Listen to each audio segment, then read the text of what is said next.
Here's a number that should bother you a lot more than it does. The average American now pays about $270 a month in subscriptions, and when one consumer survey asked people to guess their own total before adding it up, the average guess was 85. Sit with that gap for a second. Nearly $200 a month of your own spending that you cannot see. That gap is the story of modern money. You don't own your phone, you don't own your music, your movies, or your software, and increasingly, not even the features in your own car. You rent your entire life now, in monthly installments. Today, we itemize the bill. Here's the plan. 6 line items on today's receipt. 1. The financialization of everything. Why every price tag quietly became a monthly payment, and why that swap is the whole trick. 2. The Upgrade Treadmill. How phone financing keeps you exactly one device behind, forever. 3. Subscription creep. The $270 versus $85 gap, and why canceling anything feels like escaping a maze. 4.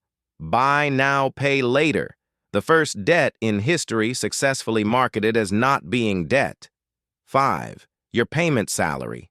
The slice of your paycheck you don't actually control anymore. And 6. The honest one. The subscriptions that genuinely earn their keep, and the one test that separates them from the rest. Then the escape, the ownership audit, and a challenge for the comments that I promise will sting a little. Let's unroll the receipt. First, understand that none of this happened by accident, and none of it is a you problem. 20 years ago, you bought things, an album, a movie, software in a box, a phone with the money in your account. You paid once, it was yours, and the transaction ended. Then an entire industry discovered something uncomfortable. The exact same product, sliced into monthly payments, is worth far more to the seller, because a sale ends and a subscription doesn't. So one by one, everything converted. Nobody held a vote. Nobody asked you. The default changed underneath your feet, and doing the normal thing started meaning renting your whole life. You just did what the checkout screen suggested. So let's do the thing almost nobody ever does. Print the receipt. The phone installment, about $33. Streaming video, not one service. The average household stacks about 4. Music. Cloud storage, because your photos live in someone else's building now. The delivery membership. The premium apps, the forgotten free trial that quietly converted, the gym, the little $9 charges with names you don't recognize on the statement. Add it up honestly, and the average American lands around $270 a month, while guessing 85. That's the lifetime price of normal, printing quietly in the background of your life every single month on auto pay. Line item 1, the financialization of everything. This is the trick underneath every other trick in this episode. So let's slow down and look at it. A payment hides a price. A flagship phone costs about $1,200. Say that number out loud and your brain does exactly what it's built to do. It flinches. $1,200 is real money, and every instinct you have knows it. So nobody says that number to you. Instead, the screen says $33 a month, and your brain files it next to the coffee budget and waves it straight through. Same phone, same $1,200.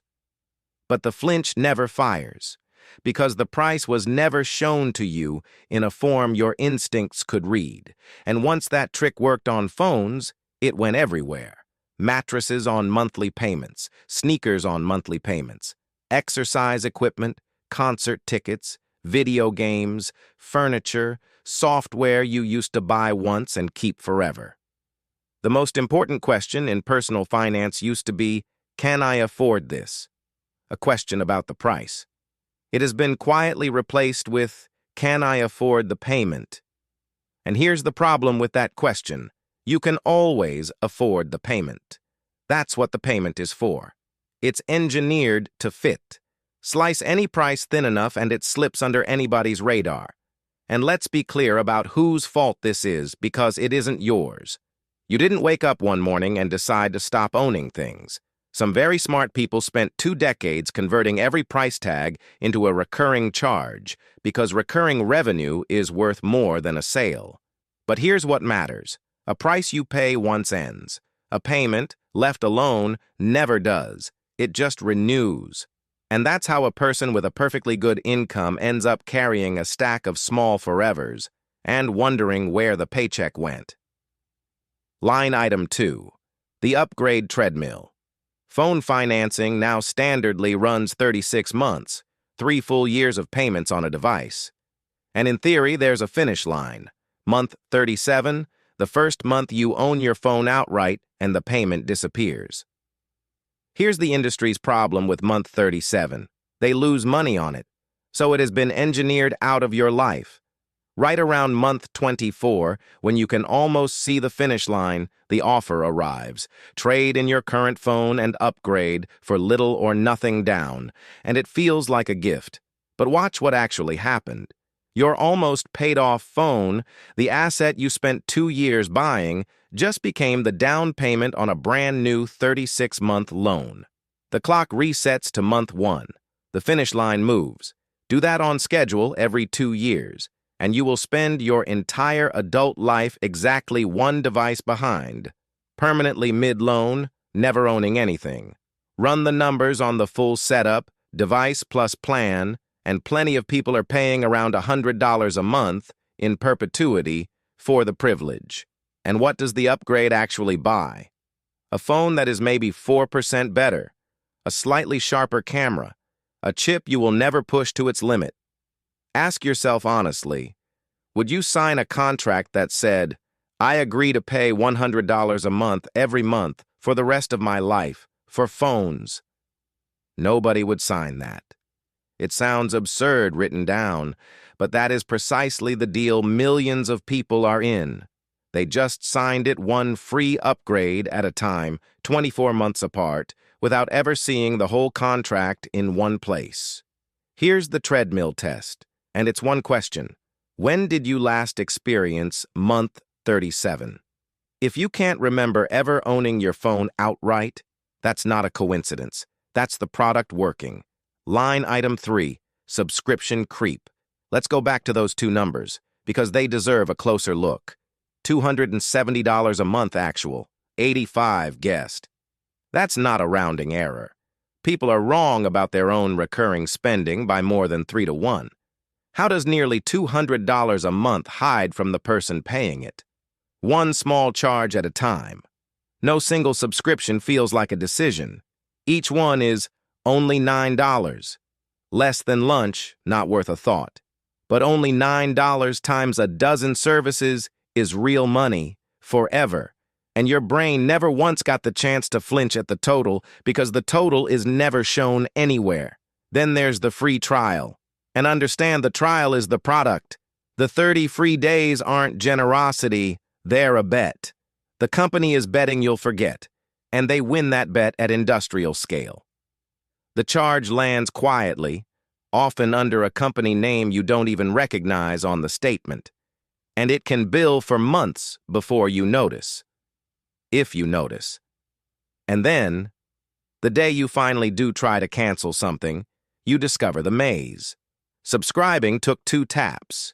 Canceling takes a hunt through settings, a chat with a retention bot, a special offer to stay, 2 more "Are you sure" screens, and sometimes an actual phone call. That asymmetry is not a coincidence, and it is not incompetence. Making it easy to start and hard to stop is a design specialty. There are people whose entire job is that maze. So if you've ever felt stupid for paying months for something you don't use, hear this. You didn't fail a discipline test. You were outnumbered. There are whole teams working on keeping each charge invisible, and until tonight, nobody was working on the audit. That's about to change. Line item 4, buy now, pay later. 4 easy payments. You've seen the button. It's at every checkout now, and it has migrated from laptops and sneakers all the way down to takeout and groceries. People are genuinely splitting a pizza into 4 installments. And I want to name what this actually is, plainly. Buy now, pay later is the first debt product in history to be successfully marketed as not being debt. Think about the branding. A credit card feels like borrowing. There's a statement, an interest rate, a balance that follows you. Buy now, pay later feels like nothing. 4 friendly little payments, usually 0 interest, approval in seconds, no scary paperwork. Every signal your brain uses to detect "I am borrowing money" has been carefully removed. But you are borrowing money. You're just borrowing it in a form your instincts can't see. And here's the part that does the real damage. There is no unified statement. Your credit card, whatever else you think of it, at least shows you one balance in one place.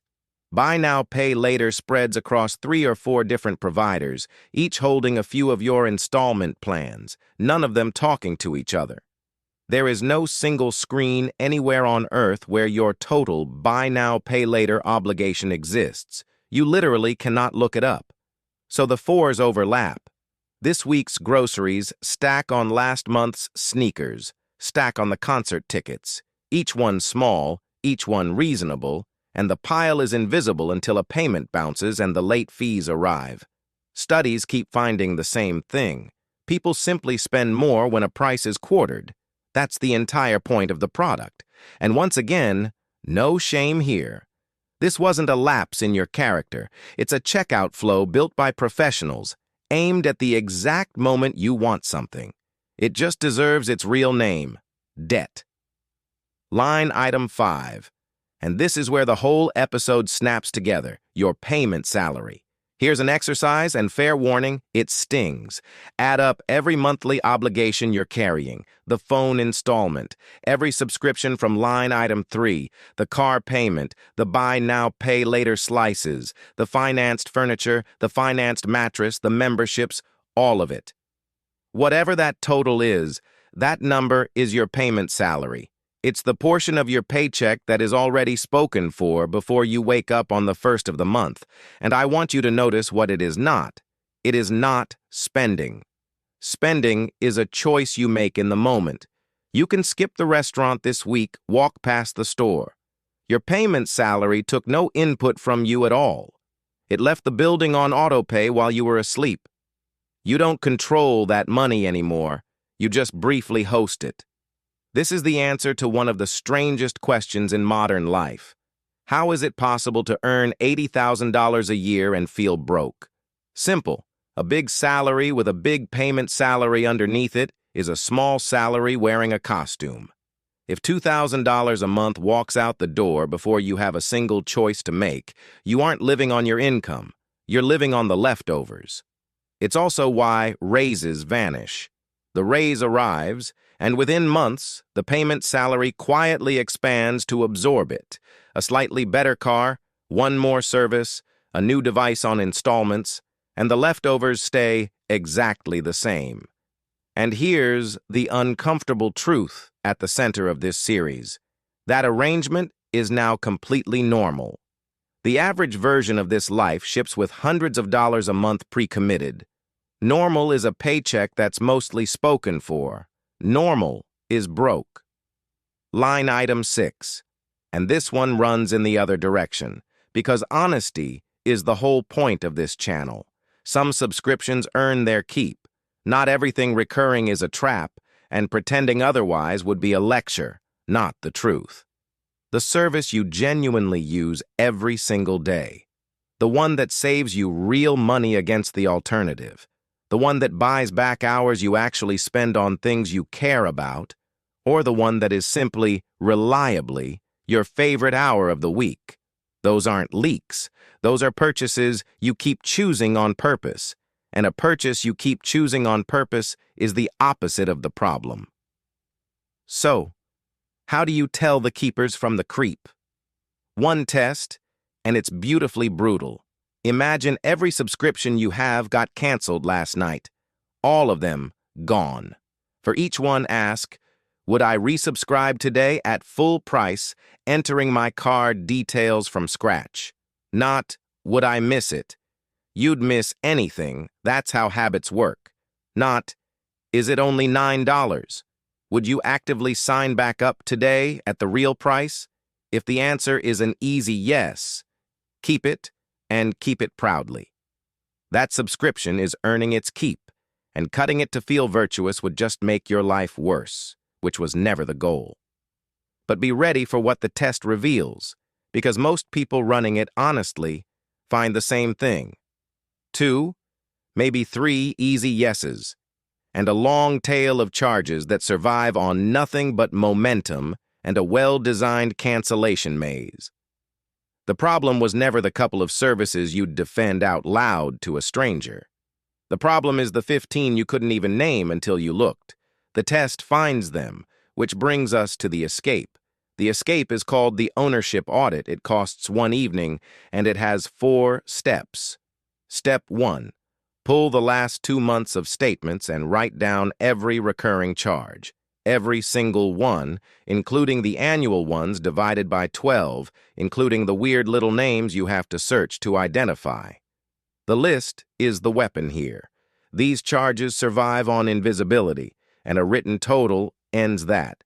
Most people find money in the first 10 minutes. Step 2. Cancel the bottom third tonight. Everything that failed the full price test, through the maze, past the retention offers, all the way to the confirmation screen. Not this weekend. Tonight, while the number still stings. Step 3. Buy outright where you can. Pay off the phone and then, this is the move. Keep it 2 more years. It's still a supercomputer. Buy the software version you keep. Month 37 finally arrives, and the ownership dividend starts paying you. And step 4, the one that makes it permanent. Give every freed payment a job, the same day you free it. Automate it straight into investments, because a freed payment with no job quietly resubscribes itself within a month. Something new always volunteers. A couple hundred a month, invested at a boring index fund's historical average, roughly 7% a year, not guaranteed, compounds to roughly $350,000 to $500,000 over a working life. That's what the little tags were actually costing. And notice what this isn't. It isn't monastic. You keep everything you'd defend out loud. You just stop paying rent on the rest of your life. So here's your challenge, and do it before you scroll anywhere else. Right now, guess your monthly subscription total. Write the number down. Then open your statements, add it up for real, and comment both numbers, the guess and the truth. Let's find out together how big the gap really is. As always, this is education, not financial advice. Next time, keeping up is a full-time job. Why everyone you're comparing yourself to is secretly broke too, and what the feed is really costing you. Subscribe, ironically that one's free, and I'll see you there.